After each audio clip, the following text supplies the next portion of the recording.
born in trouble, has been mismanaged from the beginning, I would argue, willfully and purposefully, only to escalate and escalate and escalate, and to the point now where you got to ask yourself, it's Constitution Day, and happy Constitution Day to you, Lyle. On Constitution Day, Donald Trump, has been president now for what, 8 months almost, and what is going on here? What you mentioned, Lois Lerner. I mean, how do you let Lois Lerner off the hook? How does Donald Trump's Justice Department let Lois Lerner off the hook when it's obvious to me that her whole life, professional life, has been a lie. In the General Counsel of the Federal Election Commission, targeting political opponents, then into the IRS, targeting conservatives. Then claiming, giving a speech before Congress that she's innocent, and then claiming the fifth. And all these stories we've heard about conservatives being targeted under her watch, all the missing records, alias email accounts. I mean, all of this stuff under her watch. If Donald Trump is president, what is Donald Trump doing at this point? It's ridiculous. Well, we're wondering, and a lot of folks are wondering, by not only that, but is this a new MO of his? Teaming with, making a deal with the Democrats. This has nothing to do with the Clintons per se, or the Clinton.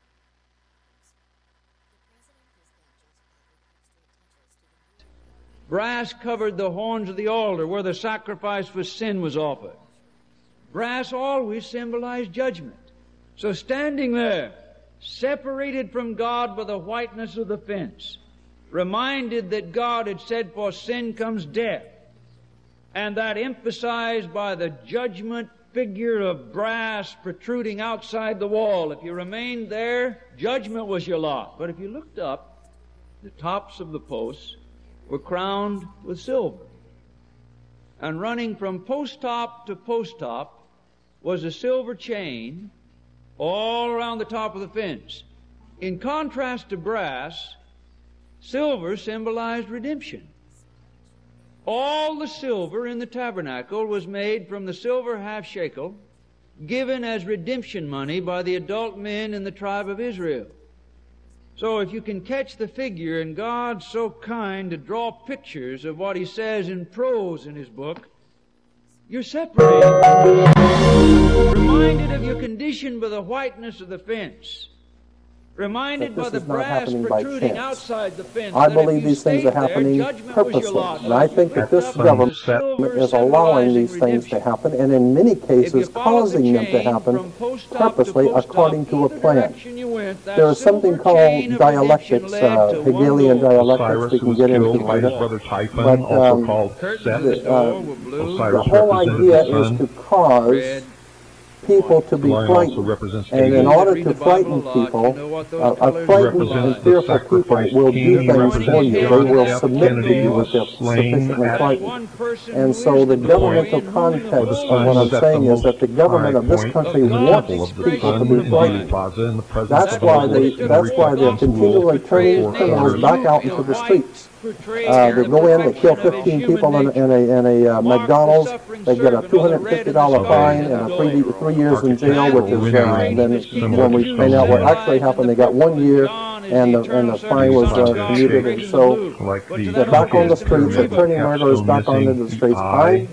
There's no doubt in my mind that it is not because of loss of space, or they don't have the space for the criminals. They got space for you if you don't pay your taxes. The point is that they do not want, they want as much chaos in society as possible. It's a very simple. The World Health Organization came out a long time ago, and since then the FBI has concluded the same thing. People in every different religion is the old cosmology. The Lion King is trampled to death, just about. His son escapes, and his son watches as the Lion King valiantly tries one last time to escape from the stampede, and as he is hanging by his claws, literally, from the edge of the gorge, his brother Scar knocks him off. Cain slays Abel, It's a strange world we live in. The sun and it's sets. true that I've worked with, Osiris is killed by his brother Typhon, and, the august body I've been in business with Zachariah Sitchin of the and mysteries. Richard Hoagland and all Have you kinds ever heard of a senator stand up and talk about this august body? And it was only until about Anyone who makes that statement represents the lineage in this story, if you believe it. Remember, myself. I'm telling you the meaning of all this. It does not necessarily mean that I believe it or that you should believe it. It's just what they believe. And if they believe it and they have the power, it will affect us, I can assure you. The Lion King falls down and is trampled by the herd. The young lion, thinking that he is the cause of his father's death, realizing there's no way he can explain this to his mother, the widow, and he is the widow's son, he leaves the kingdom. In the Bible and in history, it's represented by Seth, who conquers Babylon with an army and scatters Nimrod's college across the world. Across the world. It's also represented by the scattering of the tribes of Israel.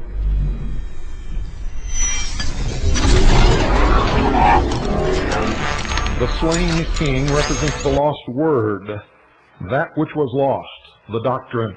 The widow represents the church. The church. The young lion who leaves the kingdom represents the scattered college. He is, in fact, the full body of initiates.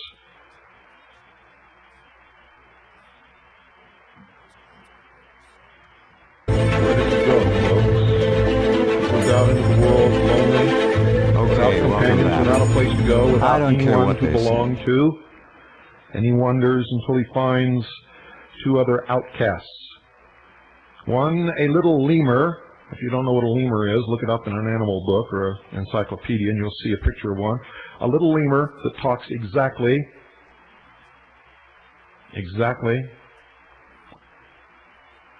like a Jewish man from New York is imagined to talk and is parodied in many different ways. And I'm not saying that it's a correct parody, but it is the way this little lemur talks. And the other is a warthog, which represents all the downtrodden, ugly outcasts, the nerds, the people who have no place in the world, the handicapped. And they form a union. They come together. Of course, the little Jewish lemur represents the Kabbalah influence on the mysteries. The young lion king represents the full body of initiates. He is the child Horus. And the warthog represents all those who do not feel any allegiance or loyalty to any other body, who have joined this union, hoping that in the end they will be vindicated and will have their place in the sun. In the sun. And they wander about in the wilderness, seeking the promised land. Oh, yes, ladies and gentlemen, this is really something. And, of course, they are persecuted and attacked. And the young lion fights off the attackers and protects the other two. This traditionally has been the kingdom of England, Great Britain, which is represented by a lion. This outcast trio represents British Israelism.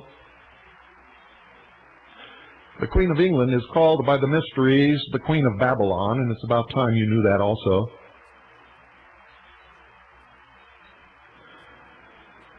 And they come across the young lioness, and he falls in love, this young lion. And she keeps telling him, remember who you are. And the monkey shows up and keeps telling him, remember who you are. And you hear it every night on WWCR following this broadcast and on many other broadcasts where some rabid preacher is exhorting to the white race, remember who you are. You are the real Israelites. The world belongs to you. Listen, after I sign off tonight, you will hear it, ladies and gentlemen, I assure you. Remember who you are. And this monkey king monkey priest, I should say, and the young lioness keep urging him to go back and claim his rightful kingship. For he is the true king, they tell him. He is the descendant of the dead king. And they tell him that the dead king lives on in him. And they tell him to look into a reflecting pool to see. And there he is, looking back at the young lion, his father, in himself.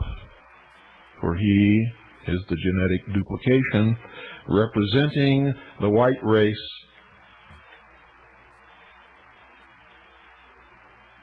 And what's being taught to your children, ladies and gentlemen, and shame on you for taking them to see these things which you have not assessed the meaning of prior. And the king says, no, I cannot because of my past. I cannot, I'm afraid. They'll know who I am and they'll know what I did. Talking about the bad things that existed in Babylon. He does not want to reveal who he is. And the monkey king represents the philosophy of the East, not the monkey king. I don't know why I keep saying that. The monkey priest, representing the religious philosophy of the East, smacks him upside the head with his staff, and the Lion King says, ouch, ouch, why did you do that? He says, it doesn't matter, it's in your past. And all of a sudden the young king understands. And so he says he will go back. Meanwhile, back at the ranch, remember when this pact was made between Scar, the dark lion, and the hyenas, the dark lion representing Cain, and the hyenas representing the race of Cain, when they made this pact,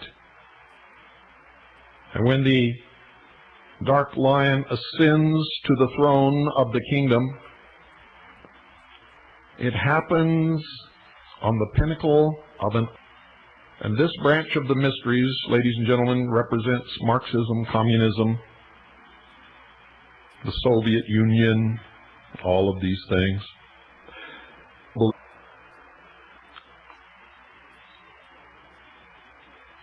Don't go out and persecute Jews because they're no different than any of you, believe me. Back at the ranch, the kingdom is dying. All of the green trees die, all of the grass dies.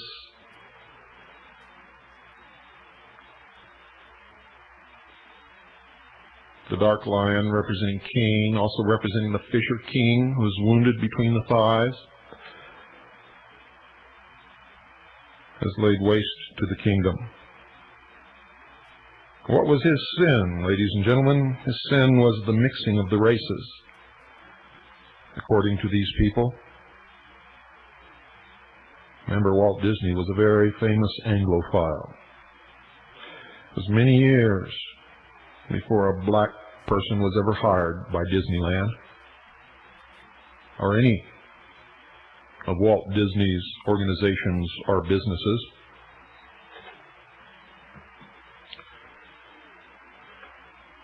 There was no food.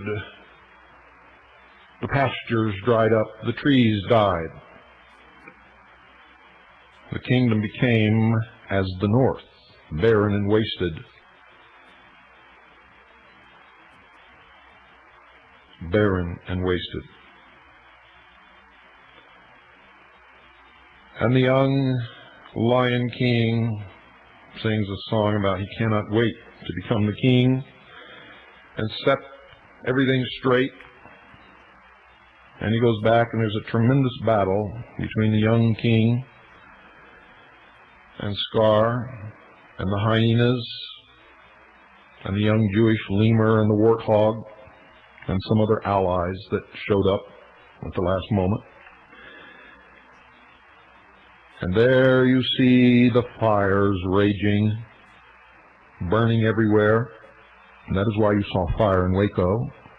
That's why you saw fire with the MOVE group in Philadelphia. That's why you saw fire with the Symbionese Liberation Army when they were burned.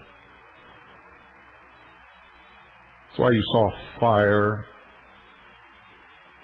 during the Inquisition years as they burned their enemies at the stake. What is represented here is evil on all sides involved. The poor ignorant sheeple of the world who don't know what this means or how the battle is being waged or what it's all about are always the casualties. But the young lion wins. And when he wins, he marries the lioness that he fell in love with. And the trees sprout and the plain is lush with grass and all the animals are happy and have the food. And you can see they're all separated according to kind. They're no longer mixed. And the kingdom blossoms. The sun rises again and the new age is reborn as the old golden age returned to the earth. And the warthog and the little lemur representing the Jews are happy finally and have their place in the sun, are exalted. And is teaching the children that there is looming before them the dawn of a new age, a return to the golden age.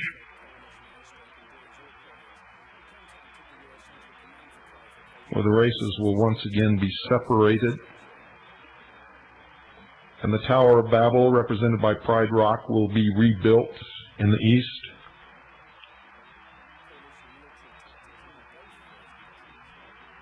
And all of this under your noses. You took your children to see this movie, not understanding exactly what it was that you were watching. But now you know, and now there's no excuse, and you should explain all this to your children and explain to them what a terrible thing it is. I don't care which side of this you're on, both sides represent evil. Evil incarnate. They are liars, they are deceivers, they are manipulators. And they manipulate with old stories made up many, many years ago to pacify wandering tribes in the desert and keep their lineage pure. Because in those days it was necessary, ladies and gentlemen. It is no longer necessary. But it is used as a tool of manipulation. No one was around in those ancient days to tell who killed who or what's what or who's descended from where. And I'm not telling you that your Bible is wrong. I am telling you that all of this has been used to manipulate and control people throughout the history of the world. And that's what you need to understand. And until you understand it and stop being manipulated by it, you will always be one of the innocent victims in this battle. For you are not part of the power structure, and you are of no consequence to any of these people on either side. They care not whether you live or die or what your suffering is. They only care that they mount the throne of power. That they destroy all existing nations, all existing religions, and create a one-world totalitarian socialist government which they will rule. To you it is known as the beast. The number of the beast is 666, which represents all those initiates who have gone through the 3 degrees in 6 acts. The 3 degrees of the mysteries, the mystery religion of Babylon. The wars between the Vatican, between Scarlet, and between the beast. And they all agree that there will be a one-world government. The only point of contention is who will sit upon the throne of the world. If you want to play their game and buy into their deceptions and help them achieve this, you will always be their slave, no matter what side you are on and no matter who is the victor. And you will make their shoes, and you will plow their fields, and you will play their football games for their amusement. And you will keep your mouth shut on certain subjects. And you will do as you are told. Or you will just very simply, ladies and gentlemen, cease to exist. The brainwashing of your children has been going on for quite some time, right under your nose, and you don't even know it. And it's about time you learned it, and it's about time you do something about it. And understand this, the brainwashing is strong. It is strong. And it plays on the emotions. And it feels good. It is such a great deception that even the elect shall be deceived. Don't fall for it.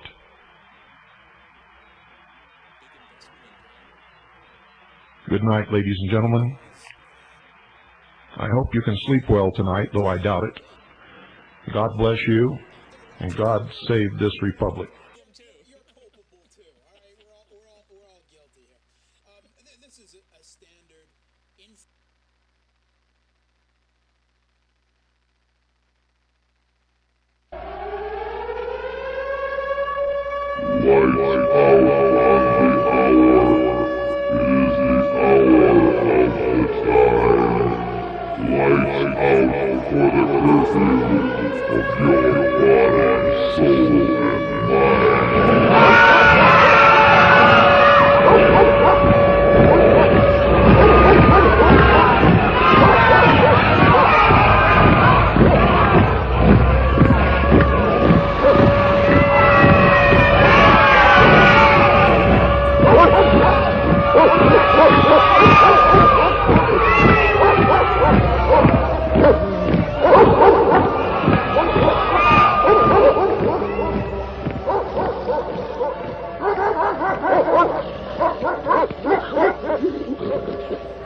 You're listening to the Hour of the Time. I'm your host, William Cooper. Ladies and gentlemen, I'm proud to have as my special guest today William Morgan, who is one of the members of the Citizens Agency for Joint Intelligence and has been for some time. Now, that's all that we can tell you about his identity. You will hear from him his own story, what he's been doing, how he's been doing it, what kind of information he has collected for our organization, for the citizens of this country and of the world. And we're going to talk about, well, I guess you just have to call it undercover operation. This man has been undercover for the Citizens Agency for Joint Intelligence. And I remember several episodes of the show before, sometime during the series that we call the Mystery Schools, which we've done, I believe, 19 hours of broadcasting covering that subject. I told you that we had infiltrated the lodge, the Mystery Schools, Mystery Babylon. In fact, we have not only infiltrated it once, but many times in this country and in lodges around the world. So the information that we're giving you on the Mystery Schools is not conjecture. It does not come from a bunch of people sitting around making up information. It comes from the books printed by the Mystery Schools themselves. It comes from our members who are actually in the lodge, and we double check everything that they bring to us. Please welcome to the Hour of the Time, William Morgan. Thank you, Bill. You can call me Will, and I really appreciate that gracious and honorable introduction. Well, we're certainly appreciative of everything that you've done. Tell us, Will, how long have you been associated with the Mystery Schools? For over 2 years now. I became a Mason in June of 1991. And what happened? I mean, how did you ever even know about Freemasonry? At first, before I was exposed to your information, I was under the impression, as most people are, that they were a philanthropic organization dealing mostly with charity or possibly even in some way associated with unions. And as most CAGI members have come to know, that is entirely not the case. Did you have friends who were Freemasons? Yes, I worked with somebody who was a Freemason, and I've come to find out that that is usually the most common way that a person is exposed to the craft as they call it. So they call it the craft amongst themselves. This is not something that the public is normally aware. What does the craft mean? What does that term mean? Well, they consider themselves craftsmen because they're building something, and there have been many organizations throughout history with the incredible similarities to the present modern cult of Freemasonry that have called themselves builders, common scenes. They've associated with themselves always with the erection of a structure or the building of something that people just do not understand. We've come to understand that what they are erecting is the New World Order, and they've been working on it for thousands and thousands of years. That's correct. Now, did your friend or friends try to proselytize you or talk you into joining the lodge? No, not at all. I must admit I did go to them, and I was not entirely aware of the nature of their organization or of what was in store for me when I became a member, or a brother, as they call it. Now, if you had not joined CAGI, would you still be sort of in the dark about the true meaning of Freemasonry? Or do the members really learn the truth about the organization during their period of time there? Had I not joined CAGI, I would be as empty-headed and as trusting as sheeple as most of the Freemasons in America and across the world are today. They are not taught what the craft is about. They do not question authority at all. They, as a rule, and from my personal experience and observation, they obey the rules without question and to the letter. Now, a lot of people out there are going to wonder, and I know that Freemasons are going to bring this up, that if you didn't learn what you now believe that you know about the mystery schools in the lodge, how do you know that what you've learned while you become a CAGI member, how do you know that that is true? Well, because I can verify for myself. I can get up and check the facts and look again to verify what is going on about the mystery schools. But for what the Masons claim to be, they have absolutely no proof or evidence or even works of their own hand to prove that they are actually involved in charity work. Now, when you began to study, you were studying actually from two sources. You were studying the mystery religion in the lodge, actually, and you were studying what you were learning from the Citizens Agency from Joint Intelligence and trying to rectify the two or bring the two together and make it fit. When did you finally decide that what you were learning in the lodge was really a deception? The absolute clincher for me, what absolutely decided for me beyond a shadow of a doubt, and yes, I had my suspicions since I had very first become a member. You don't take blood oaths kneeling before an altar, swearing yourself to secrecy for all time without without the group that you're becoming a member of being suspect. But you did take these blood oaths. Yes, sir. I took all of them, and there were many. And so by the time you reached the degree level that you are at now, you've taken approximately how many oaths? I don't even recollect. I know that there were over 24 oaths before you can even become a Master Mason in a Blue Lodge of Freemasonry, which is a bit like primary school for Freemasons. The Blue Lodge is where they are brought in as new members from off the street, and most men who are involved in Masonry for their lifetimes consider the Blue Lodge to be the heart and soul of Masonry, because that is where it all begins and that is where it all grows from. But isn't it true that many Masons never advance beyond the third degree and remain in the Blue Lodge forever? That is absolutely true. Whether or not they do not choose to go forth, or whether they're totally unaware that there is anywhere to go, is up to personally the Mason that's involved. But many of them stay right where they're at and seem to be content with what they have. So these Master Masons who claim that they know everything about Freemasonry and that they've been a Master Mason for 20 years, Do they really know anything? They know absolutely nothing. They have been completely deceived from the very first day they entered the lodge. They have been lied to regularly about the nature of the craft, the work of the craft, and the charity of the craft.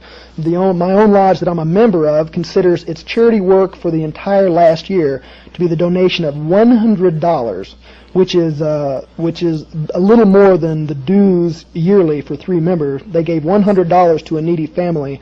And through these very, very shallow and superficial acts, they consider themselves to be one of the greatest charity and brotherhood organizations ever to walk the face of the earth.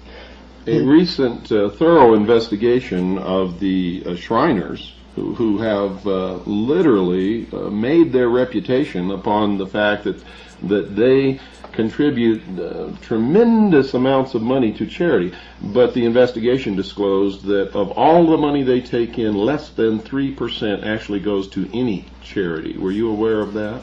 No, actually I was not. I'm not a member of the Shrine, but I have been exposed to some of their numbers. I was hoping that it would at least be a little bit higher than that, because that says bad things about the Masons who are members of the Shrine. And as most people know, the Shrine is probably one of the largest quote-unquote charity organizations that there is. And one of the richest. But most of the money seems to go back into the lodge or to the members or to the retirement funds or to the payment of the lodge officers. And this is something else people don't realize, that the lodge officers are paid and they have a retirement fund set aside for them. Is that true? Yes, that is true. Now, this doesn't apply directly to all officers of the lodge. I myself am an officer of the lodge that I was indoctrinated into, duly elected member. They operate in that kind of manner with elected officials that serve 1-year terms. But there is an exception to this rule, and that is the secretary and the treasurer. And the secretary keeps the books, and the treasurer keeps the money, and that points a very big finger as to where the true power in every lodge lies, because these two gentlemen who held these offices usually hold them for years and years and years. And they're not elected, and they're not accountable. Is that correct? They are totally unaccountable. The treasurer will give a one budget report at a certain time during the year, and I listened to this report not 2 months ago. And if an accountant in the business world attempted to give such a superfluous report to his boss, he would be fired on the spot. Now, just so our listening audience realizes that you're not just some yahoo who walked in off the street and went through the first degree and are now on a radio program trying to tell them you know something about Freemasonry, what is the level of your status or your degree, or how high have you progressed through the initiatory levels? It's not exactly something that any thinking individual would like to brag about, but I have shot like a rocket up the ranks of Freemasonry. Much like in America, excuse me, today, the Masons like to keep their members busy, busy, busy. They don't want to give them time to think about what they're doing, and they don't want to give them time to think about where they're going. They do this by ritual. All of Masonry is tied up in ritual, and you must memorize this ritual, and it is very, very extensive. Each office has its own whole slew of ritual to remember. But I worked hard. I've got a good memory. I rose through the ranks, and I'm now a 32nd degree Mason of the Scottish Rite of Freemasonry, Southern Jurisdiction, United States of America. And this is the same branch of Freemasonry that Albert Pike belonged to, that created the Ku Klux Klan, the B'nai B'rith, and the branch off the B'nai B'rith called the ADL, or Anti-Defamation League. Is that correct? Absolutely true. Albert Pike is considered to be a demigod among Freemasons, and actually a source of light all of his own. He took the Scottish Rite of Freemasonry, which did exist for some time before him. He took it after the Civil War and turned it into what it is today. He incorporated much of the pagan symbology into the degrees that are still used and practiced today. His name is revered. I've seen a bigger than life-size bust of complete bronze of Albert Pike that was created for $25,000. Some of that money was mine, by the way. They treat him next to godhood in the Scottish Rite of Freemasonry. Were you aware that Albert Pike was in constant communication and in concert with Giuseppe Mazzini, in creating, not only creating, but Albert Pike at one time was the sovereign grand commander of all Freemasonry in the world, and operated in concert with Giuseppe Mazzini in control of what we now know is the world body known as the Illuminati? The name Mazzini is familiar to me, and I have come across its connection to the Illuminati in my research, but no, I was not personally aware, and this comes as no surprise, because with the exception of my own personal research, most of my information comes from the archives of the lodges I have participated and visited, or from Freemasons themselves, and all information is questionable at best. Never once, with the exception of one word, have I heard any reference to the Illuminati, and yet my own research points exactly in their direction for the true source of the Masons' power and the reason for their concealment. But no, I did not know about Mazzini. Do the members of the lodge consider themselves to be illumined? All of them do. Without even knowing the definition of the term, the true definition of the term, they consider themselves illuminated.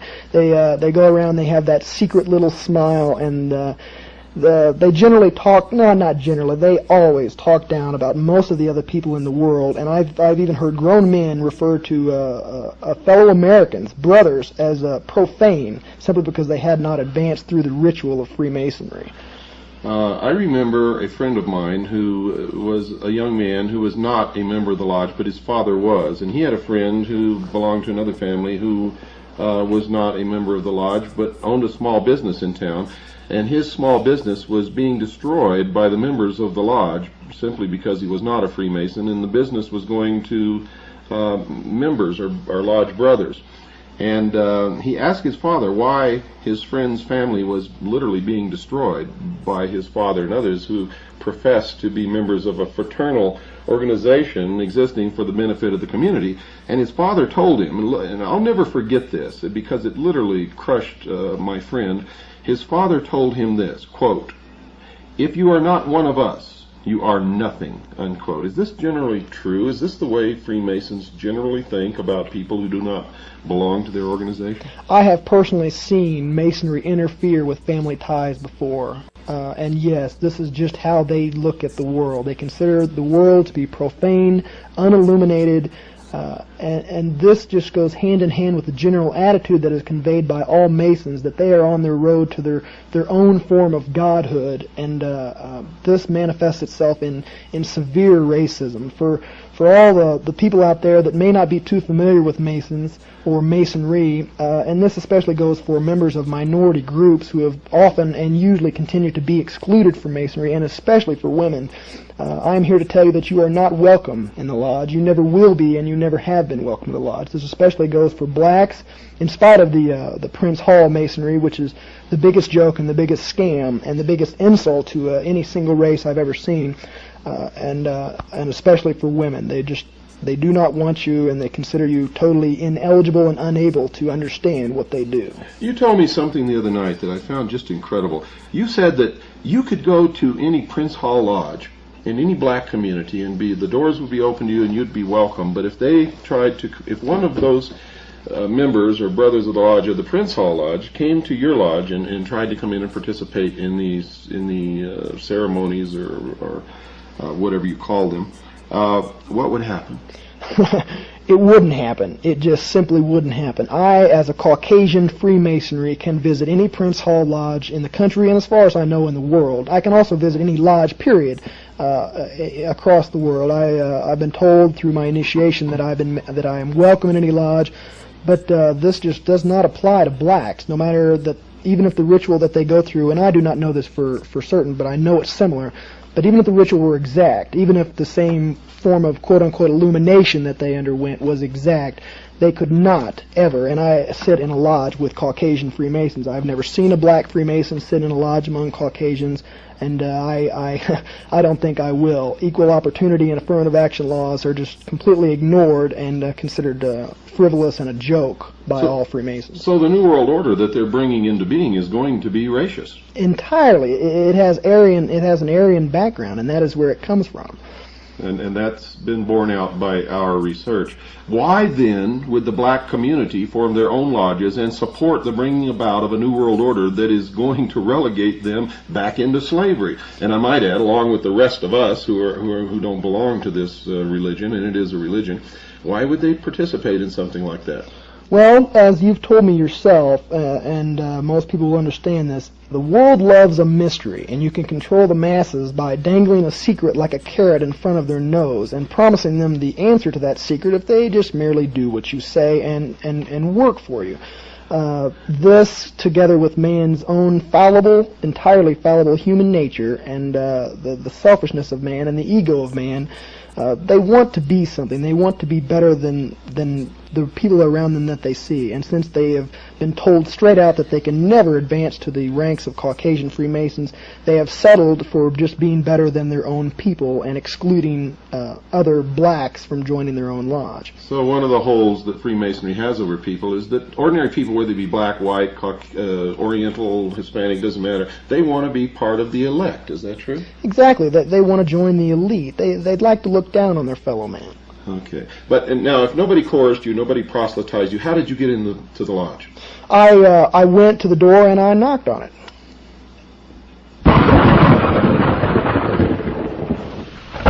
It's time for our break, folks. Don't go away. I'll be right back after this very short pause. Hello, folks. This is William Cooper once again for Swiss America Trading, our sponsor. You know, if it wasn't for Swiss America Trading, you wouldn't be listening to this program right now. In fact, nobody would. We wouldn't be on the air. We wouldn't even have known about this station. You see, we're not radio people. We're information junkies. We have the largest intelligence gathering operation under civilian control in the world. We don't tell anybody what to do. We don't hold any meetings. We don't march around with guns. We don't care if anybody has guns or not. We just collect information and disseminate it to people, put the puzzle together to try to wake up the sheeple of the world so that we can save the Constitution of the United States, the Bill of Rights, and freedom for all peoples all over the world. That is our function. The people of Swiss America Trading are just like us. They care about this country. They care about freedom. They want to survive what's coming. Now, if we all wake up, nothing bad ever has to happen to anybody. But look around, folks. What do you see out there? I'll tell you what I see. I see a great herd of sheeple marching to the slaughter. And on the way there, they always get sheared, don't they? Well, you know, if you'd called Swiss America Trading in order to find a way to protect your assets against what's coming, that will mostly be brought about by the abdication, ignorance, irresponsibility, and stupidity of this great herd of sheeple, if you had called Swiss America Trading when they first began to sponsor us, and it wasn't very long ago, folks, believe me. In fact, just in the last 3 weeks, whoever has made an investment in gold through Swiss America Trading has already realized an 11% profit in 3 weeks. The people who made some other investments with Swiss American Trading have realized a 30% profit since they began sponsoring this program. What's happening in the world today confirms my predictions that I have given you. And remember, I was accurate to the month when this recession would start. I told you that it would advance into a depression, which we are in now, and that by the third quarter of 1993 we would be in serious trouble. No world leader has emerged in Bill Clinton. The financial markets of the world are shaky. The international banking community is scared. And to prove that, we're making this broadcast, we're recording it actually on the 12th of May, folks. And the Bundesbank has just lowered the interest rates once again. All-time lows. Nobody has ever seen anything like this before. It is a vote of no confidence. Why? Well, if you were to translate it into bonds, you could say there was a Bush bond that would have realized 0% interest, a Quayle bond, which would have had no maturity, and a Clinton bond, which has no principles. So, folks, Do it now. Call 1-800-289-2646. You've all asked me over and over again how to save your assets. The time to act is now. Call 1-800-289-2646. That's 1-800-289-2646. Tell them that you listen to the Hour of the Time. Mention my name, William Cooper, and they will send you a free newsletter. It doesn't cost you a penny. Chock full of information that you need to know. Call now. Don't delay. Call now, folks. Don't wait until it's too late. Call 1-800-289-2646. That's 1-800-289-2646. In protecting yourself, you are helping to save this program, The Hour of the Time, freedom for the world, and hopefully we can all march into the future with a good future for our children and grandchildren. If we don't all wake up, that's not going to happen. And if you don't call Swiss America Trading, you're not going to be able to protect your assets. So do it now. 1-800-289-2646. And you'll be glad that you did.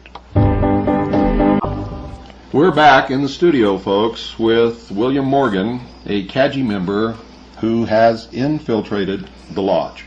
Now, this man is no dummy. You have to understand, within 2 years, he has risen from entered apprentice to 32nd degree Freemason of the Scottish Rite of the Southern Jurisdiction. Now, that's quite a distinction within the lodge, isn't it? Well, yeah, it can be considered as such. It does get a measure of respect from those who never advance past the 3rd degree of Master Mason. And what is the next step? After the 32nd degree, there is publicly known only one more degree of Freemasonry, and that is the 33rd degree. And you said publicly known. Does that mean that there's more? I suspect that there is, that there really is more. Do you know that for sure? No, I do not. I do not know it for sure. I've heard there's a man by the name of Reverend Jim Shaw who was a he actually still is by Masonic law, who still is a 33rd degree Freemason. And when he became a 33rd degree, he knew another Mason who was going through the same ritual who said that he was going to advance even further because he had professed a support for the Luciferian doctrine that they preach. So what you have just said, this is coming from your mouth, a 32nd degree Freemason of the Scottish Rite. You have just said, I didn't prompt you, I didn't ask you the question. In fact, you just surprised me because I was going to lead up to this, but you just said the Luciferian doctrine. Can you explain that? I can explain that absolutely. Masons believe in light. It is a priority part of their entire ritual. Now, light to a Mason symbolizes knowledge and also intellect. And if you've paid attention to the Mystery School broadcast, you know who the patron god of intellect is. It is Lucifer, and in fact his very name means the farrier or the bearer of light. Luce is Latin for light and fair for farrier. This is the true God of Freemasonry, and this is also, to my great shame, the God that I knelt at the altar before and swore my blood oaths to. But when you did this, were you aware that you were swearing your blood oaths to Lucifer and not to the God of the Christian Bible? Absolutely not. Everything about Masonry says and publicly says that their God is the same God as any God, the God of Hindus, the God of Arab, the God of Christians. But it's just not so. It's a lie and it's a scam, and all you have to do is study paganism, nature worship, and the mystery religions of Babylon to see who that real God is. So you have done this study on your own, and you've checked out the publications and the doctrines and the symbology within your own lodge, and you've arrived at the conclusion that the God of Freemasonry is who? The God of Freemasonry is Lucifer, who is actually Satan, cast from heaven for one specific reason, and that is because he, like many other Masons, sought to attain godhood in his own time. And isn't that really the goal of Freemasonry, is by their works they will become God? Exactly. It is a matter of works. Salvation has nothing to do with it. There is no repentance of sin, and in their minds mankind was never separated from God, but is able to be an equal to or superior to God. Now, mind you, folks, I sincerely believe in the Constitution of the United States of America. This is not a religious program, irregardless of what you may think you are hearing. And I'm not making judgment on any of this whatsoever. I believe that anyone has the right under our Constitution, to worship at any altar that they wish to worship at. I do not agree with this Luciferian doctrine. I do not worship at that altar. The only thing that bothers me in the performance of their religion is that they are attempting to control and manipulate the rest of us into a one-world totalitarian socialist government with a one-world religion that we will all have to bow down to, with Lucifer, or Satan, as the head of that religion, actually incarnated in a human body. They intend to install Lucifer upon the throne of the world. Have you found any credence for this? I found great credence for this, and the best place to go to confirm this is just pick up the book Morals and Dogma by Albert Pike. He himself will state, number 1, that Masonry is a religion, and number 2, that Lucifer is involved. That is all I needed to confirm my suspicions, and it should be all that is needed to confirm the suspicions of all the other Masons that are out there wandering in darkness, thinking that they are living in illumination. So most Freemasons, do they really believe that Freemasonry is a Christian organization? No, they really don't. They may themselves be Christians, and most in America are, but it is a strict rule and law of the Lodge written into their own constitutions that no discussions or debates concerning religion or politics ever be brought into the Lodge. They do not want your Christianity broadcast. They do not want it mentioned at all. In fact, I have a personal friend of mine who is a police officer in the Lodge, of which I'm a member. And when he was asked in whom he put his trust, he said the Lord Jesus Christ. And from that day forward, even though he's a law enforcement officer and vitally important to the New World Order, he has been ostracized, and he has been left out of many of the activities that got me to where I am in the craft today. And I do not think that he will be even allowed to progress any farther because of that. In fact, I think you told me the other night that that was the first time that you had ever heard the name of Jesus Christ mentioned in that lodge ever. And is that true? Absolutely. Or any other lodge, or any Masonic publication, or any writing, or even any words out of another Freemason's mouth. It is just not part of their vocabulary. In fact, I have very firm beliefs that the name itself brings actual pain to their ears. Now, we know that the lodge will welcome anyone who attends any church, synagogue, temple, cathedral.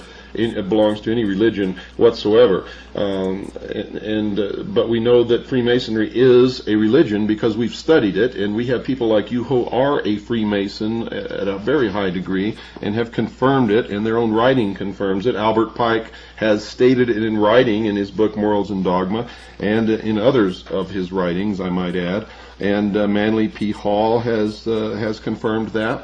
So if Freemasonry is a religion, yet they accept members, people who go to other churches in the community, in many different religions that have doctrines that don't agree at all. How can they rectify that? I mean, how can you explain this? How can this be? It just is. And any Mason that holds his religious convictions dear and becomes a member of the Lodge is in direct conflict with his own beliefs and his own faith. The two cannot go together, have never been able to go together, and I don't think they ever will be. And I'd like to ask I'd just like to tell all of my brothers in the lodges out there, how can you possibly believe that Freemasonry is not a religion? You meet in a Masonic temple, you knelt at a Masonic altar with the Holy Bible, or in other countries a different holy book, the Quran or many other texts. You knelt there and swore your blood oaths in the name of a deity, and quiet respect is demanded in any and all lodges all over the world, just like in any temple. You have been living a lie, and if you don't wake up pretty soon, the New World Order will turn around and eat your lunch for you.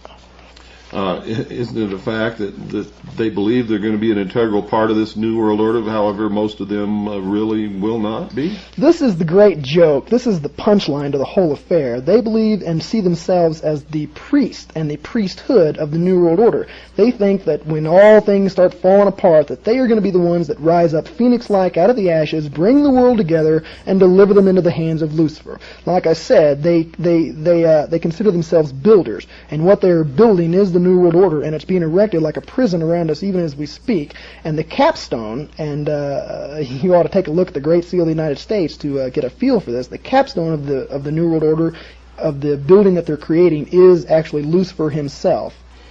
And isn't that the symbol of Lucifer, the all-seeing eye above the pyramid, the symbol of light? It actually began as the symbol of the sun, which was the symbol of the light, which was the symbol for Lucifer, and over the years it evolved into an eye. Christians are told that is the eye of God, but nobody ever bothers to ask which God or who, what's the name of this God. And if a Muslim were to ask in the Middle East, they would say it's the eye of God, and they would think that it was the eye of Allah.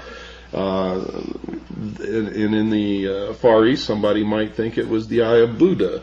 But this is never explained. In effect, it really began representing the sun and became the eye. The sun has always been the representation of wisdom or the intellect or knowledge, which is all the Luciferian doctrine. It is the symbol for the light, Lucifer, the fallen angel, the Luciferian philosophy. These are facts. This is just the way it is. I'm holding in my hand this very moment a official Masonic medallion that is handed out to many Masons as a gift, especially at entered apprentices. At the very top and taking up the main position in this medallion is the all-seeing eye. And this eye is, just as Bill Cooper has said, a combination of the eye of quote-unquote God, and I stress that quote-unquote more than any other, and also it is the sun. It is a symbol of sun worship. The eye that I'm seeing, the lashes on the eye on this medallion that I'm holding, are actually the rays of the sun coming down to illuminate the fellow Masons. It is more than just a religion, as Albert Pike has professed. It is the oldest known religion. It is a pagan religion of sun worship. It is nature worship, and it is incredibly dangerous to free-loving people everywhere. You wanted to read something from a book that you have there. This is a book that I highly recommend that everybody in the listening audience must read this book. You must read this book. You can find it at most religious bookstores, Christian or otherwise. They usually stock it. It's called The God Makers. The God Makers by Ed Decker and Dave Hunt. And let me see who the publishers are here. Harvest House Publishers, Eugene, Oregon, 97402. That's Harvest House Publishers, Eugene, Oregon, 97402. Again, the name of the book is The God Makers by Ed Decker and Dave Hunt. This book truly will open your eyes. You wanted to read something from that book. Yes, sir. I was reading this last night, and it just stopped me in my tracks. I'm at page 60 of The God Makers, in the chapter entitled The Mormon Dilemma. And this book is about the Mormons, and once you begin reading it, you'll see through the mystery schools just how close Freemasonry and Mormonism actually is. The subtitle of this part is called The Pagan Connection Again. I'll read it quickly. As C.S. Lewis and a number of other experts have concluded, there are only two religions in the world, Christianity and Hinduism, or paganism. One teaches that we are separated from the one true God by sin, and that God became a man to die for our sins. The other declares that men are not separated from God, but that each person has within himself the power to overcome evil and thus to become God, or at least a God with a small g. Hinduism, or paganism, embraces and absorbs everything except biblical Christianity, which is its only genuine rival. Although it uses Christian language to disguise its paganism, just as many Masonic lodges do, Mormonism is less Christian than it is Hindu. The basic dilemma faced by every Mormon is a direct result of its Hindu roots. In the Bhagavad Gita, Krishna declares that he comes forth to save the righteous and to condemn the sinners. This is exactly the opposite for the biblical Christ, who came to save sinners. The great complaint of paganism and all occult secret societies, of which I am presently a member, is that whereas one must be worthy to join them, Christianity deliberately embraces the unworthy. And to prove my worthiness to join the lodge, I had to go ask them to become a member. At the time that I joined, it was against the Constitution's bylaw, the Constitution of Masonry, I should stress, for any Mason to come to me, a profane, and ask me to join. And in effect, actually, isn't the Mormon Church just another branch of the old mystery religion of Babylon? It can be nothing else. They have 3 degrees. They have ritual that they adhere to. They are sworn to secrecy with blood oaths inside of a temple. They have a structural hierarchy that is in the structure of a pyramid, and all those that are initiated into this temple ritual seek nothing else but to climb the pyramid. The reward, the carrot that is dangled in front of their nose to keep them working hard, is that they will experience and attain godhood for themselves. And many of the rituals that are practiced in the temple are the exact same rituals that are practiced in the Masonic temple. I cannot personally confirm this, but the research that I am involved in at this time supports this, and also the research of experts who are far better and far more along in their work than I am totally supports this claim, and you should verify it for yourself. Absolutely. You know the warning that we always give on this show: don't believe anything that you hear on this show or any other show or from the President or Dan Rather or anyone until you check it out yourself. One thing that I also want to make clear, that we have nothing against anyone. We have nothing against people who want to worship in the Mormon religion or the Catholic religion or go to a temple and worship Buddha. We believe in the Constitution, but we also believe that everyone should know what they're getting into. We also believe that if these people are involved in subverting the freedoms of others and bringing about a one-world totalitarian socialist government, which we have confirmed that they are, then it is our business and our duty to stop them. Bingo, Bill, and you've hit upon something that is a catch-22 for all Masons. Part of the blood oath says that you can never, and you must swear this on penalty of very painful and bloody death, that you will never, ever release any of the secrets of Masonry to a member of the profane, to somebody out there in the big world. But when you become a Mason, and as I did, I always ask questions wherever I go. I asked some hard questions, and I got nothing. There were no answers forthcoming. They looked me straight in the eye, and they said, I can't tell you. How do you rectify what you're doing on this show with the oaths that you took saying that you can't do this? Well, we've discussed this, and I have had some personal dilemmas that I've had to face, but I genuinely believe that when they do not tell me the whole truth about what I'm getting into, in fact, when they deliberately mislead me and deceive me about what I'm getting into, that must totally invalidate the contract or the oath of which I've sworn. It just cannot be any other way. They have lied, and I have been honest, and I have been forthcoming to them, but they have not returned it as such. And I found myself in the same position, folks, because when I was in the military, and specifically with the Office of Naval Intelligence, I had to sign security oaths saying that I would never talk about anything that I was involved with. But later, when I began to realize that I was going to have to, I also understood that the only things that I would talk about were those things that the intelligence community, the military, those in the government were doing to destroy the sovereignty of the United States of America, the Constitution, the Bill of Rights, and to bring about really a traitorous new government, the New World Order, and that I was not going to be involved in any traitorous activity, and my first and only loyalty was to the Constitution and the Bill of Rights of the United States. The Rothschilds have, with their founding of Zionism, trade the principles of the Torah, and the people who have suffered the most at the hands of these Zionists are the Jews. I name individual Rothschilds where I can, but due to the secrecy which they shroud themselves in, naming the exact Rothschild is not always possible. They are known to have intermarried into the following elite bloodlines: the Astors, the Bundys, the Cullens, the DuPonts, the Freemans, the Kennedys, the Morgans, the Oppenheimers, the Rockefellers, the Sassoons, the Schiffs, the Defts, and the Van Dynes. Any marriage between the Rothschilds and other known elite bloodlines is merely a business deal, and they are really just one big happy family. They also sire many children secretly that they can put into positions of power when required. I also wish to point out that this video is not criticizing everyone with the name Rothschild, just simply the criminal element of that group that have carried out the treachery detailed in this video. Furthermore, as stated, a large proportion of this criminal element no longer carry the name Rothschild, and there is a great deal of evidence pointing to the fact that those people currently in control of the United States, British, and Israeli governments are in fact Rothschilds. 1743. Mayer Amschelbauer, born Frankfurt, Germany, the son of Moses Amschelbauer, a moneylender, and the proprietor of a counting house. Over the entrance door, he places a red sign. This sign is a red hexagram, which geometrically and numerically translates into the number 666, which under Rothschild instruction will end up on the Israeli flag some 2 centuries later. 1753. Guttl Schnapper, future wife of Mayer Amschel Bauer, born to respected merchant Wolf Salomon Schnapper. 1760. During this decade, Mayer Amschel Bauer works for a bank owned by the Oppenheimers in Hanover, Germany. He is highly successful and becomes a junior partner.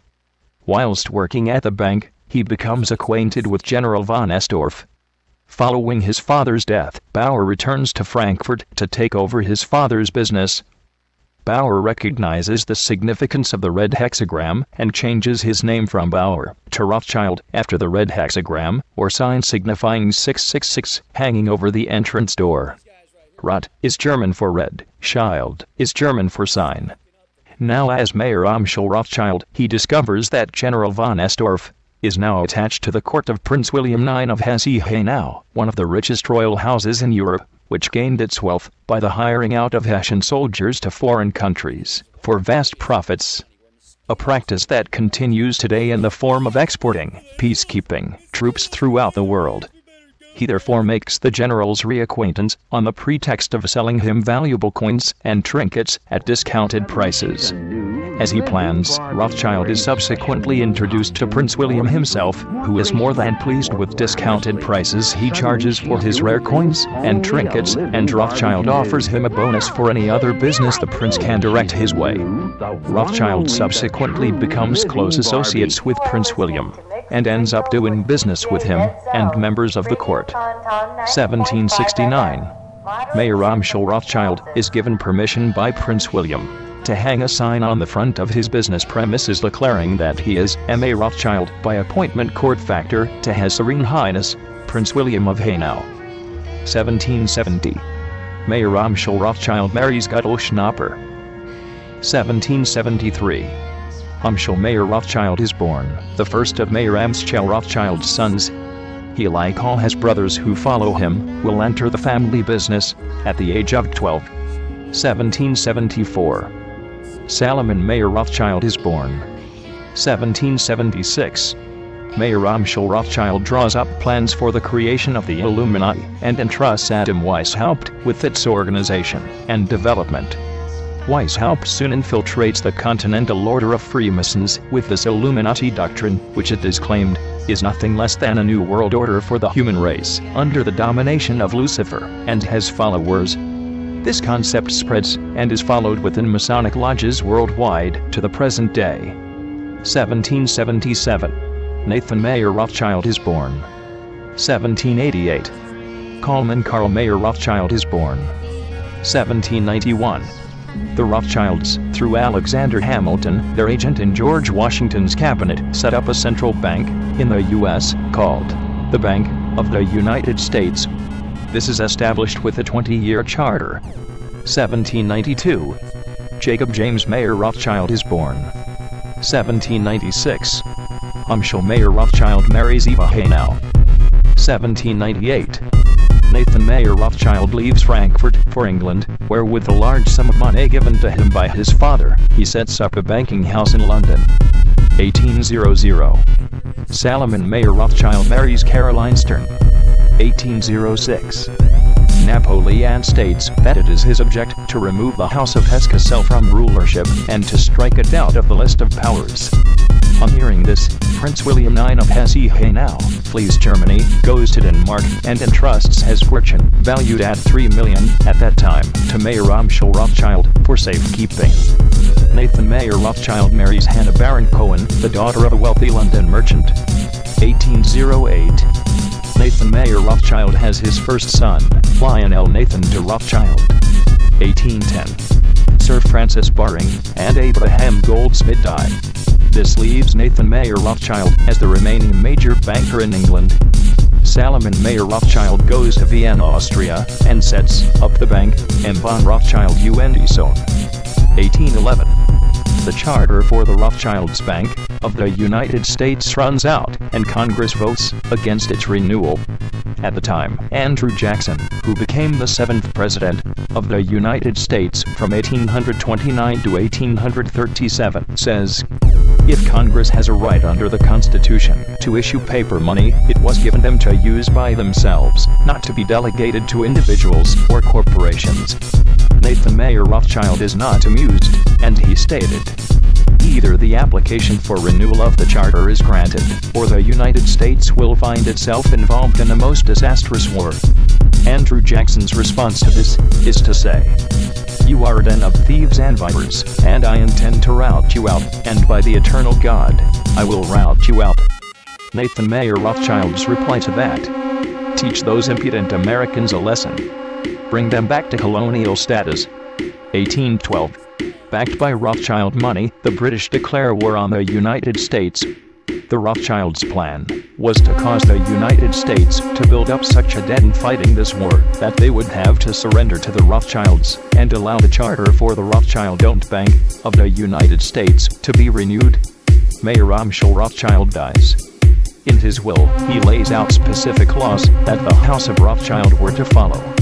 All key positions in the family business were only to be held by family members. Only male members of the family were allowed to participate in the family business. This included the reported 6th secret bastard son. It is important to note that Mayer Amschel Rothschild also has 5 daughters, so today, the spread of the Rothschild Zionist dynasty, without the Rothschild name, is far and wide, and the mixed offspring of a Jewish mother is Jewish. The family was to intermarry with its first and second cousins to preserve the family fortune. Of the 18 marriages by Mayer Amschel Rothschild's grandchildren, 16 were between first cousins. No public inventory of his estate was to be published. No legal action was to be taken with regard to the value of the inheritance. The eldest son of the eldest son was to become the head of the family. This condition could only be overturned when the majority of the family agreed otherwise. This was straight away the case, and Nathan Mayer Rothschild was elected head of the family following his father, Mayer Amschel Rothschild's death. Jacob James Mayer Rothschild goes to Paris, France to set up the Bank de Rothschild Frères. Nathaniel de Rothschild, the son-in-law of Jacob James Mayer Rothschild, is born. 1814. With regard to the $3 million that Prince William IX of Hesse-Hanau had entrusted to Mayer Amschel Rothschild for safekeeping, for an account of what happened next, we turn to the Jewish Encyclopedia, 1905 edition, volume 10, page 494, which states, according to legend, this money was hidden away in wine casks, and, escaping the search of Napoleon's soldiers, when they entered Frankfurt, was restored intact in the same casks, in 1814, when the elector, Prince William IX of Hesse-Hanau, returned to the electorate in Germany. The facts are somewhat less romantic and more businesslike. This last line indicates the money was never returned by Rothschild to Prince William IX of Hesse-Hanau. The encyclopedia goes on to state, Nathan Mayer Rothschild invested this $3 million in gold from the East India Company, knowing that it would be needed for Wellington's Peninsula campaign. On the stolen money, Nathan made no less than 4 profits. 1. On the sale of Wellington's paper, which he bought at 50 cents on the dollar and collected at par. 2. On the sale of gold to Wellington. 3. On its repurchase. And 4. On forwarding it to Portugal. 1815. The 5 Rothschild brothers worked to supply gold to both Wellington's army, through Nathan in England, and Napoleon's army, through Jacob in France, and begin their policy of funding both sides in wars. Due to the fact that these brothers had banks spread out across Europe, this also gave them the opportunity to set up an unrivaled postal service network of secret routes and fast couriers, and the post they carried could be opened up by these couriers and their details given to the Rothschilds, so they always were one step ahead of current events. Furthermore, these Rothschild couriers were the only merchants allowed to pass through the English and French blockades. It was these couriers who also kept Nathan Mayer Rothschild up to date with how the war was going, so he could use that intelligence to buy and sell from his position on the stock exchange in accordance with that intelligence. At that time, British bonds were called consols, and they were traded on the floor of the stock exchange. Nathan Mayer Rothschild instructed all his workers on the floor to start selling consols. That made all the other traders believe that the British had lost the war, so they started selling frantically. Therefore, the consols plummeted in value, which was when Nathan Mayer Rothschild discreetly instructed his workers to purchase all the consols they could lay their hands on. When news came through that the British had actually won the war, the consols went up to a level even higher than before the war ended, leaving Nathan Mayer Rothschild with a return of approximately 20-to-1 on his investment. This gave the Rothschild family complete control of the British economy, now the financial center of the world, following Napoleon's defeat, and forced England to set up a new Bank of England, which Nathan Mayer Rothschild controlled.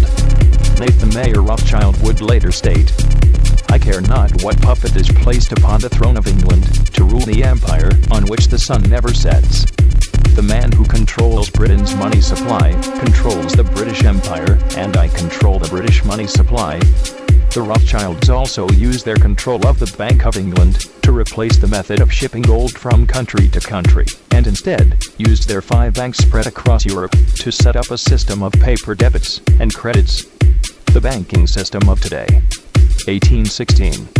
The charter for the Bank of the United States is renewed for another 20 years, with the Rothschilds in control of the American money supply again. Hello, this is the British DJ war against the Gibson. America therefore ends, with the deaths of thousands of British and American soldiers, but the Rothschilds get their bank. Radio content 1818. 90.5 FM.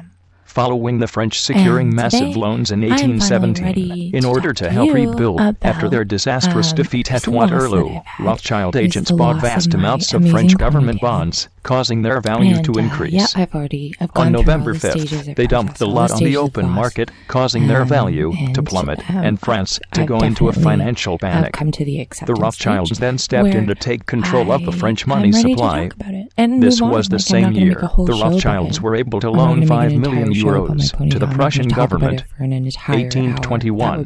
That would be Coleman crazy, Carl but Mayer I Rothschild will was say sent it to was an Naples, amazing Italy. ponytail. He would end up doing a lot of did business have with the Vatican, it and did Pope hold some Gregory of my XVI superpowers, subsequently actually. conferred upon him My the Order of powers St. George. Hypnosis. I Also, just sort of, whenever like, the Pope received Carl, wave it he would around, give him his hand, rather than the and people customary just stop toe and to kiss, stare which and showed the like, extent of Carl's whoa. power over the Vatican. Okay. 1822, And then, also the Emperor of sometimes if I was, like, Austria in the middle of a made the 5 conversation with someone Rothschild and I wanted to brothers start, like, barons.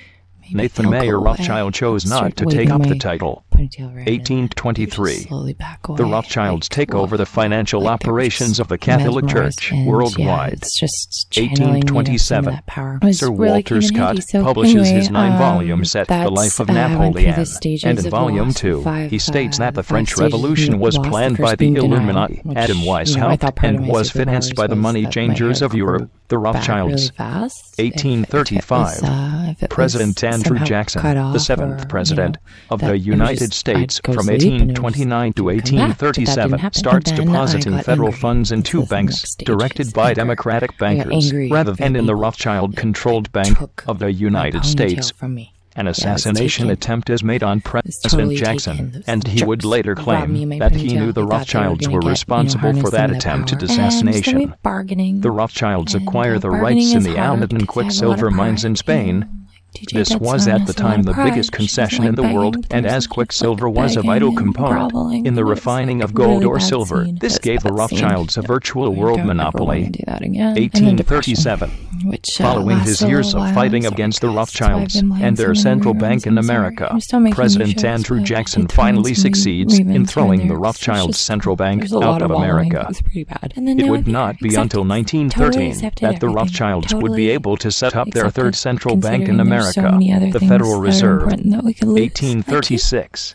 That would be Nathan Mayer terrible. Rothschild dies, And radio and the content, that control would of be his bank, awful. and Losing Rothschild radio and content Sons, is would be passed so on to bad. his What younger if you lost brother, your James hearing? Mayer Okay, I Rothschild. don't even want to think about 1838. So, I'm Mayer gonna play a Rothschild song states, by Count Basie permit me to issue called and Ponytail, control and the it's money really of a great. nation, From the and I care album not who Basie makes Plays its Hefty laws. from 1950, 1840. performing the The composition Rothschilds arrangements become the of Bank Neil of England's Hefti. bullion Hope you enjoy brokers. it.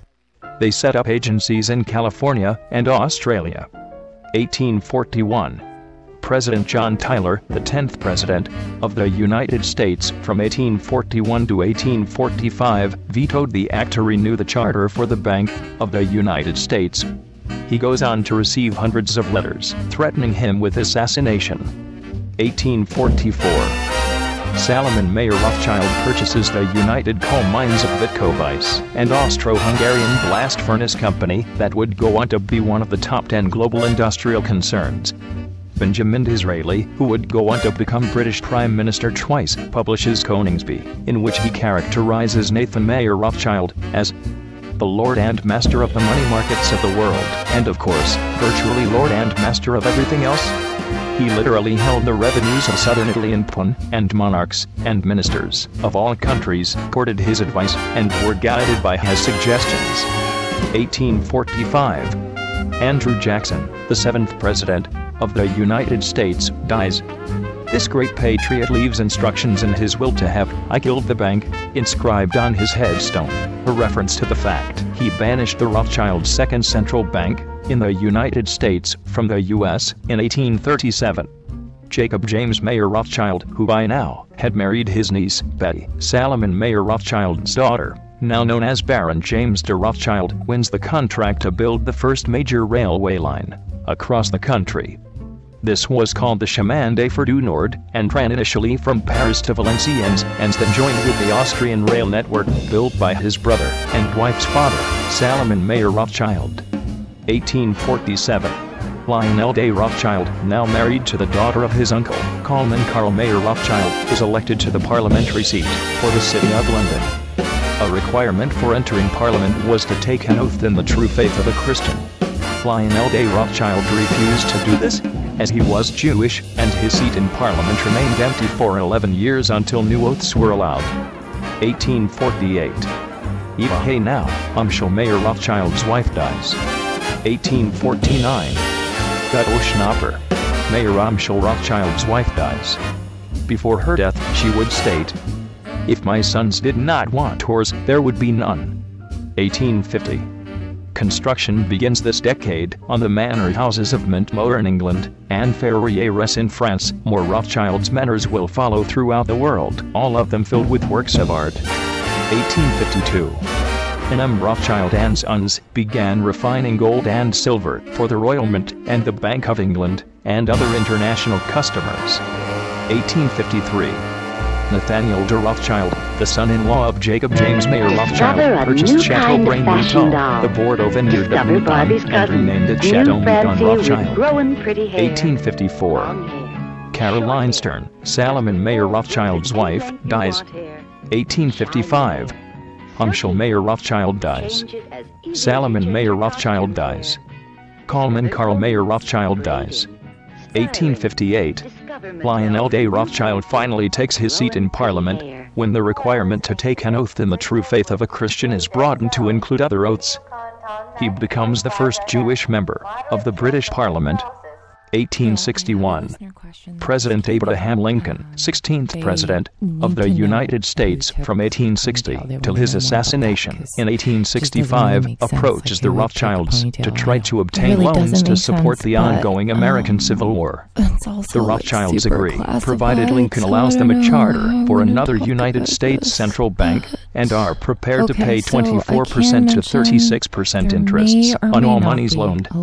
Lincoln was very angry about this high level of interest, and so he printed his own debt-free money and informed the public that this was now legal tender for both public and private debts. 1862. By April, over $400 million worth of Lincoln's debt-free money had been printed and distributed. He went on to state, "We gave the people of this republic the greatest blessing they ever had, their own paper money to pay their own debts." That same year, the Times of London publishes a story containing the following statement. If that mischievous financial policy, which had its origin in the North American Republic, should become indurated down to a fixture, then that government will furnish its own money without cost. It will pay off debts and be without debt. It will have all the money necessary to carry on its commerce. It will become prosperous beyond precedent in the history of civilized governments of the world. The brains and the wealth of all countries will go to North America. That government must be destroyed, or it will destroy every monarchy on the globe. 1863. You guys have the so many Rothschild questions banking to me. house in Naples, This Italy, one's CM de asking, Rothschild how Italy, are you closes still following the receiving unification of psychic Italy. transmissions if you lost your The ponytail? Rothschilds use one of their That's agents not in America, all of my John D. hair. Rockefeller, It's just my to ponytail. form I an don't- oil I'm not business bald. called Standard Have a Oil, cute which haircut, eventually you know? takes over It's all gonna of its grow back. It's competition. fine. But also, 1864. my ponytail wasn't everything. President I'm Abraham just Lincoln discovers super the Tsar psychic, of Russia, of course, so Alexander II, don't you worry. 1855 to I can still field all of your 1881, questions. was having problems with You the can also send Rothschilds them as well, to as he was refusing their radiocontent@gmail.com. continual It's attempts content to set up a central and bank visit us in online, Russia. radiocontent.com. President Lincoln asks the Tsar for help in the Civil War, and the Tsar sent part of his fleet to anchor off New York, and the other part off California. The Tsar made it clear to the British, French, and Spanish that if they attacked either side, Russia would take the side of President Lincoln. Lincoln subsequently won the Civil War. 1865. In a statement to Congress, President Abraham Lincoln states, "I have two great enemies, the Southern Army in front of me, and the financial institution in the rear. Of the two, the one in my rear is my greatest foe." Later that year, President Lincoln is assassinated. Nathaniel de Rothschild becomes Member of Parliament for Aylesbury in Buckinghamshire. 1868. Jacob James Mayer Rothschild dies shortly after purchasing Chateau Lafite, one of the 4 great premier Grand Cru estates of France. He is the last of Mayer Amschel Rothschild's sons to die. 1870. Nathaniel de Rothschild dies. 1873. The loss-making Rio Tinto copper mines in Spain are purchased by a group of foreign financiers, including the Rothschilds. These mines represented Europe's largest source of copper. 1875. N.M. Rothschild & Sons undertake a share issue to raise capital for the first Channel Tunnel project to link France to England, with half of its capital coming from the Rothschild-owned company du Chemin de Fer du Nord. This year, the Rothschilds also provided Prime Minister Benjamin Disraeli the finance for the British government to acquire a major stake in the Suez Canal. This deal was done in great secrecy by Lionel de Rothschild. 1876. Otto von Bismarck states, "The division of the United States into 2 federations of equal force was decided long before the Civil War by the high financial power of Europe. These bankers were afraid that the United States, if they remained in one bloc, and as one nation, would attain economical and financial independence, which would upset their financial domination over the world." The voice of the Rothschilds predominated. They foresaw the tremendous boon if they could substitute 2 feeble democracies, indebted to the financiers, to the vigorous republic, confident and self-providing. Therefore, they started their emissaries in order to exploit the question of slavery, and thus dig an abyss between the 2 parts of the republic. 1879. Lionel de Rothschild dies. 1881. President James A. Garfield, the 20th President of the United States, who lasted only 100 days, states 2 weeks before he was assassinated, "Whoever controls the volume of money in our country is absolute master of all industry and commerce, and when you realize that the entire system is very easily controlled one way or another by a few powerful men at the top, you will not have to be told how periods of inflation and depression originate." Edmund James de Rothschild has a son, Maurice de Rothschild. 1883.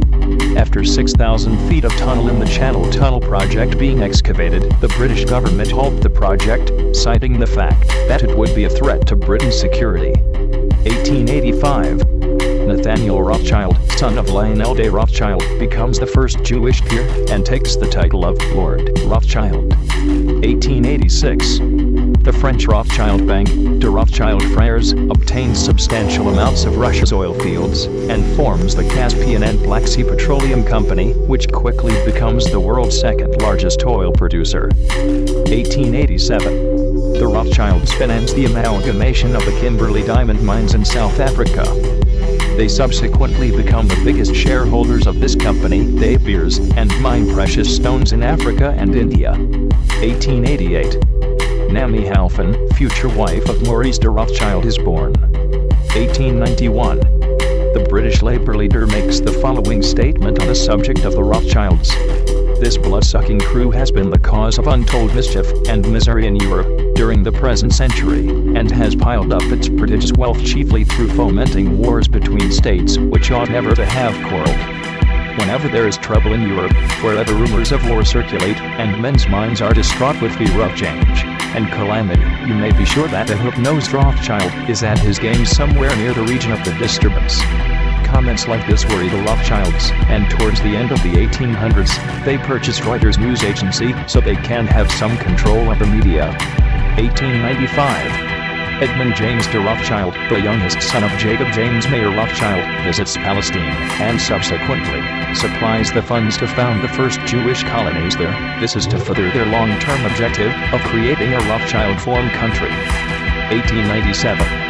The Rothschilds found the Zionist Congress and arranged its first meeting in Munich. However, due to local Jewish opposition, this is rearranged for Basel, Switzerland, and takes place on 29th of August. The meeting is chaired by Theodor Herzl, who would state in his diaries, "It is essential that the sufferings of Jews become worse. This will assist in realization of our plans. I have an excellent idea. I shall induce anti-Semites to liquidate Jewish wealth. The anti-Semites will assist us thereby in that they will strengthen the persecution and oppression of Jews. The anti-Semites shall be our best friends." Herzl is subsequently elected president of the Zionist organization, which adopts the Rothschild red hexagram, or sign, as the Zionist flag, which 51 years later will end up as the flag of Israel. Edward Henry Harriman becomes a director of the Union Pacific Railroad, and goes on to take control of the Southern Pacific Railroad. This is all financed by the Rothschilds. 1898. Ferdinand de Rothschild dies. 1901. The Jews from the colonies, set up in Palestine by Edmund James de Rothschild, send a delegation to him which tell him, "If you wish to save a life of the Jewish settlement, first take your hands from it, and for once permit the colonists to have the possibility of correcting for themselves what needs correcting." Edmund James de Rothschild is very angry about this and states, "I created the Bishof, I alone. Therefore, no man, neither colonists, nor organizations, have the right to interfere in my plans." The Rothschild banking house in Frankfurt, Germany, M.A. von Rothschild und Sohn, closes, as there is no male Rothschild heir to take a toll. 1902. Philippe de Rothschild is born. 1905. The Jewish Encyclopedia, Volume 2, page 497 states, "It is a somewhat curious sequel to the attempt to set up a Catholic competitor to the Rothschilds, that at the present time, the latter are the guardians of the papal treasure." 1906. The Rothschilds claim that due to growing instability in the region, and increasing competition from Rockefeller, the Rockefeller family are Rothschild descendants through a female bloodline, own Standard Oil. This is why they sold their Caspian and Black Sea Petroleum Company to Royal Dutch and Shell. This is another example of the Rothschilds trying to hide their true wealth. 1907. Rothschild Jacob Schiff, the head of Kuhn, Loeb and Company, in a speech to the New York Chamber of Commerce, warns that, "Unless we have a central bank with adequate control of credit resources, this country is going to undergo the most severe and far-reaching money panic in its history." Suddenly, America finds itself in the middle of another typical run-of-the-mill Rothschild-engineered financial crisis, which ruins the lives of innocent people throughout America, and makes billions for the Rothschilds. 1909. Maurice de Rothschild marries Nanny Halpin. 1911. John F. Hyland, then mayor of New York, states, "The real menace of our republic is the invisible government, which like a giant octopus, sprawls its slimy length over our city, state, and nation. At the head is a small group of banking houses, generally referred to as international bankers."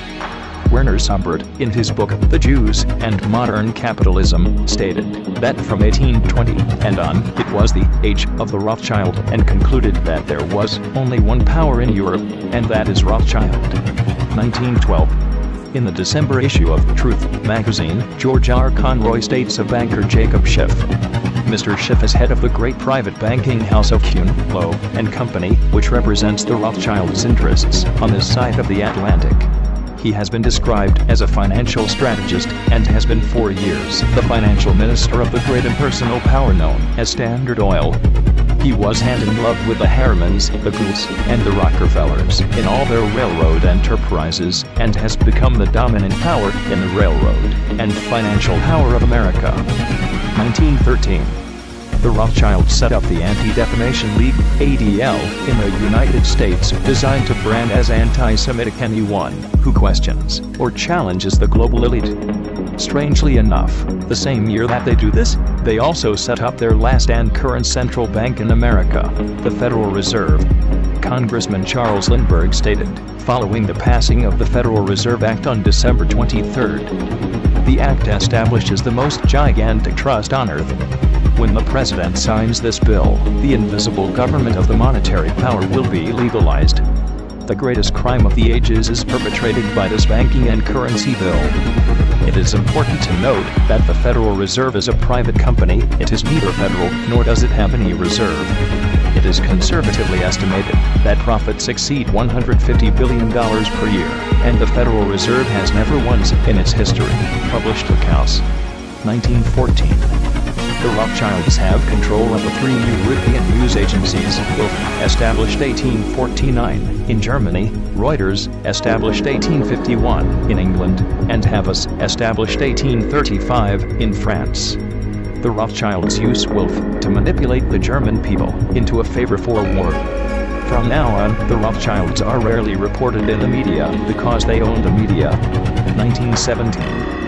The Rothschilds order the execution by the Bolsheviks they control of Tsar Nicholas II and his entire family in Russia. This is the Rothschilds' revenge for Tsar Alexander II, siding with President Abraham Lincoln in 1864. It is extremely important for them to slaughter the entire family, including women and children, in order to show the world this is what happens if you ever attempt to cross the Rothschilds. 1919. Following the end of the First World War, the Versailles Peace Conference is held to decide reparations that the Germans need to pay to the victors. Also decided at this conference is the confirmation of Israel as a Jewish homeland, with the control of Palestine being given to Britain. Britain rules Palestine, and the Rothschilds rule Britain whilst this handover takes place. At that time, less than 1% of the population of Palestine was Jewish. The host of this conference is its boss, Baron Edmund de Rothschild. On March 29th, the Times of London reports on the Bolsheviks in Russia. One of the curious features of the Bolshevist movement is